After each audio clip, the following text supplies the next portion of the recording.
বাংলাদেশের রাষ্ট্রপতি মোহাম্মদ শাহাবুদ্দিন চুপ্পু পদত্যাগ করেছেন। সেটা এতক্ষণ তো চাওয়া হয়ে গেছে সব জায়গায়। আমি তার পদত্যাগ নিয়ে কোনো কথা নেই। এই পদত্যাগটা অবভিয়াস ছিল, অবশ্যম্ভাবী ছিল।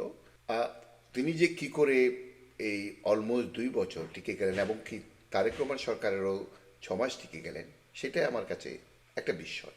এই মোহাম্মদ শাহাবুদ্দিন চুপ্পুকে যখন শেখ হাসিনা বাংলাদেশের রাষ্ট্রপতি হিসাবে নিযুক্ত করলেন, তার নাম ঘোষণা করলেন, তখন অনেকের মতো আমিও বিস্মিত হয়েছিলাম, কে এই শাহাবুদ্দিন চুপ্পু। পরবর্তীকালে তার বিভিন্ন প্রোফাইল দেখলাম। একসময় নাকি আহ, আওয়ামী লীগের রাজনীতির সাথে সরাসরি সম্পৃক্ত না হলে তিনি আওয়ামী রক্ত বহন করেন তার দেহে, তার শরীরে, মানে আওয়ামী ডিএনএর উত্তরসূরি। কিন্তু এই শাহাবুদ্দিন চুপ্পু যখন রাষ্ট্রপতি হন, তিনি জয় বাংলা বলে, জয় বঙ্গবন্ধু বলে তার রাষ্ট্রপতি জীবন শুরু করেছিলেন। কিন্তু উনি শেষ ভাষণের সাথে সাথে কি বলেন? বাংলাদেশ জিন্দাবাদ।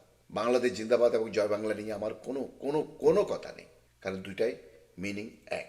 কিন্তু যখন উনি বঙ্গবন্ধুর নামটা ভুলে যান, সেখানেই আমার প্রশ্ন।